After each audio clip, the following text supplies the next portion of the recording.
Bora falar mais do São Paulo, então, porque a derrota de ontem para o Vasco, claro, chamou muita atenção. 3-1 poderia ter sido muito pior, poderia ter sido uma goleada. Renanzito, a gente começou a falar sobre isso no início do programa. Posso caminhar para cá, gente? A câmera me acompanha? Ah, agora sim. A gente falava no início do programa, né? Você deu um spoiler do que a diretoria está pensando agora, mas eu acho que é bom a gente falar sobre isso agora com mais calma e explicar a situação para a galera. Bom, assim, ontem, logo depois do jogo, houve uma conversa muito no sentido assim de avaliar, né? E a avaliação ela é muito negativa do time em relação ao Campeonato Brasileiro, né? A avaliação que o São Paulo faz internamente é preocupante em relação à situação do que o São Paulo vai brigar exatamente dessa questão do rebaixamento. O São Paulo não quer brigar pelo rebaixamento e de repente se vê numa situação de eliminado nas oitavas da Libertadores, eliminado nas oitavas da Copa do Brasil e brigando para não cair no Brasileiro. Isso aí seria o pior cenário do São Paulo. Então, naturalmente, você questiona o trabalho. O trabalho agora ele tem dificuldades?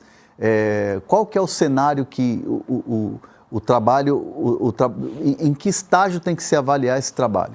Então, assim, o que primeiro a direção detecta? Que tem que melhorar o desempenho do time como um todo, e principalmente na questão do Campeonato Brasileiro. São derrotas inaceitáveis. A derrota para o Vasco da maneira que foi é inaceitável, a derrota para o Mirassol é inaceitável, né? Jogando no Morumbi, diante do torcedor. Então, assim, esse é o primeiro ponto. Segundo ponto, se tem uma noção de que o time está muito desfalcado. Se tem uma noção de que os três principais jogadores estão fora já há um bom tempo. Lucas, Oscar, Caleri só no ano que vem, tanto que foi buscar o Dineno como substituto. O São Paulo sabia que tinha, nessa temporada, um cinto apertado. Dispensou 14 jogadores, 15 jogadores e contratou apenas 3, 4. E a custo baixo, a custo zero, né? Jogadores que você não pagou ali para tirar de ninguém. Então, a solução seria o quê? Os garotos. E correu-se esse risco, e aí é uma questão de responsabilidade de diretoria, de gestão, de correr o risco de saber que os garotos muitas vezes não iriam resolver a história. Ontem o São Paulo entrou em campo contra o Vasco com Lucas Ferreira e não resolve. Não são esses moleques que tem que resolver o Ainda assim foi um garoto que fez o gol o único gol do São Paulo na partida. E foi um golaço, né? Ele entrou no segundo tempo, junto com o Sabino, quando ele fez as 3 alterações no intervalo. Aí depois ele fez mais 2. Então tem assim também a questão de detectar as carências do elenco. Você vai contratar, vai ao mercado, e aí chega na questão do técnico. Hoje, o São Paulo não troca o Zubeldia ou não avança numa possível demissão do Zubeldia por causa desses 2 fatores, né? Do cinto apertado, que sabia do cinto apertado e queria usar os garotos. Aí não tem técnico que faça, né? Porque é garoto e se depender de garoto,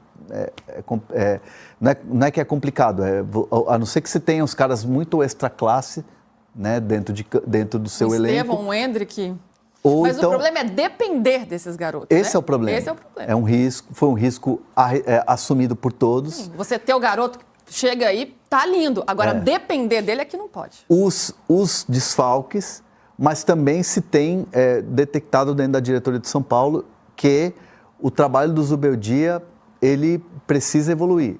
Ele tinha tido uma evolução anterior, tanto que o time está bem nas Copas, mas no Brasileiro ele liga um sinal de alerta. E assim, fica muito claro que diante de todas essas análises que são feitas dentro da diretoria de São Paulo, a falta de opção de treinadores no mercado faz com que o São Paulo também recue nessa situação. Então assim, hoje o presidente Casares, o Belmonte, que é o diretor de futebol, junto com o Rui Costa, com o Nelson Ferreira, a decisão deles e a opinião deles é que não se deve trocar o treinador neste momento. Hoje, um dia após a eliminação. Mas pode trocar durante a preparação? Eu não vejo que isso vai acontecer. Vai ser muito difícil imaginar uma troca durante a preparação.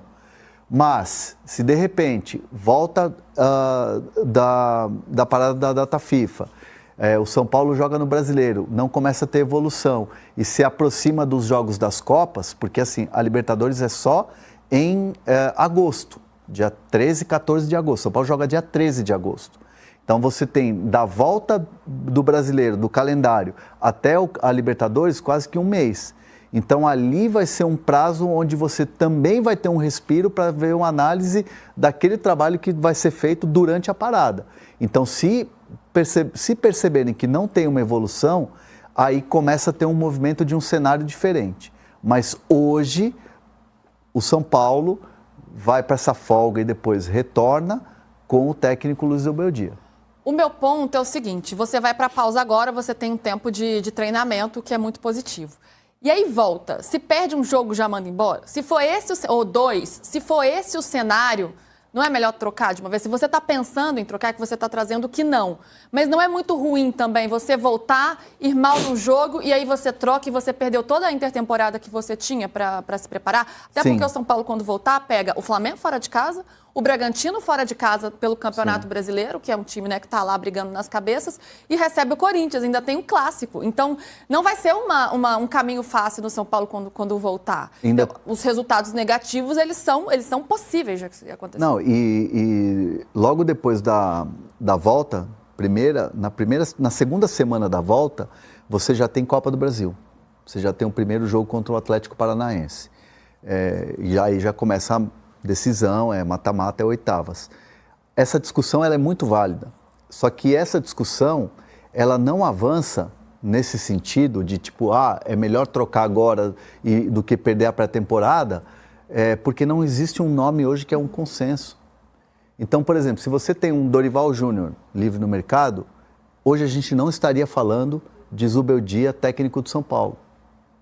O técnico ontem que colocou o São Paulo na roda e meteu um 3-0, quando o nome dele circulou no bastidor, lá quando naquele primeiro momento de instabilidade do Zubeldia nesse ano, o próprio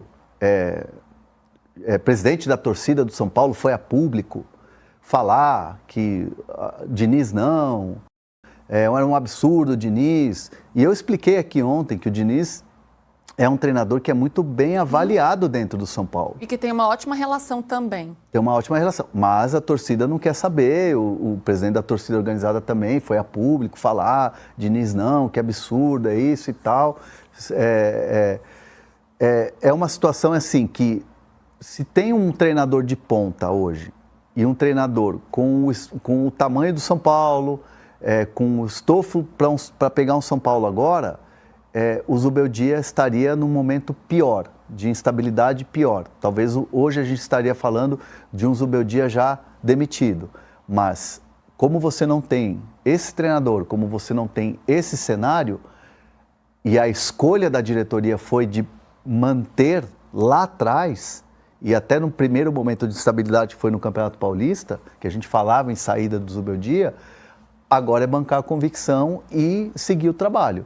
Mas, repito, a diretoria do São Paulo, por perfil, ela ouve muito a arquibancada. E a arquibancada não está querendo mais essa continuidade. E até que está tentando segurar, né? Porque a arquibancada ela já vem efervescente desde o ano passado e está segurando, está de olho ali no Twitter, né? O PVC fala muito isso, que o presidente, ele governa ali com o telefone na mão, olhando o Twitter, está tentando manter, mas nesse momento, claro, de uma avaliação. E aí pontos que seguram o Zubeldia, né? Como você está trazendo. Não tem um nome forte no mercado para ser essa sombra para ele. O entendimento de que os desfalques, de fato, atrapalharam o trabalho, né? E o desempenho nas Copas ainda o segura, né? Querendo ou não, São Paulo fez uma ótima primeira fase aí na fase de grupos da Libertadores, se classificou como uma das melhores campanhas, com 3 vitórias fora de casa, mas com um desempenho um time muito copeiro, né? Aguerrido, que lutou e tal. Não fez uma grande exibição, né? Se a gente falasse de uma boa atuação, você se lembra de alguma assim?